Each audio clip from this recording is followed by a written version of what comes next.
मंदिर भितर कानपदा हनुमान अच्छा मु अल्प किसी शुणी आपण से भितर किसी कहतु। देखो आपण मैंने जानी कि राति रे पुरी रे सबुबले समुद्रर गर्जन शुगा जाए जेहेतु समुद्र पाखे पुरी अवस्थित सबुबले समुद्रर गर्जन राति रे शुणा जाए।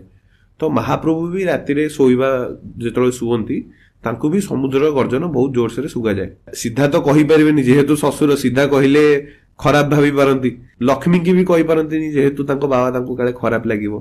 तो सीए तांकर सबुठु श्रेष्ठ भक्त जीए महाप्रभु हनुमान तांको कहिबे कि देख तमे आजिठु सेबारे रहिलो तमे किछि उपाय कर जेमिति कि मु टिके सोई परिबी। मेघनाद पाचेरी भितरकू आ समुद्र शब्द सुना जाए नहीं जहाँ भी सब शब्द थाए ताकू कानपता हनुमान शुणी दियंती तांको कान समुद्र पटकू थाए से जहाँ भी समुद्र गर्जन आसे सबू शुणी दियंती। थरे कौन हला खेचेड़ी भोग खाई खाई कि से कौन कले ना दिने कहले मु अयोध्या जीवी बारी मु आ खेचेड़ी भोग खाई पारुनी।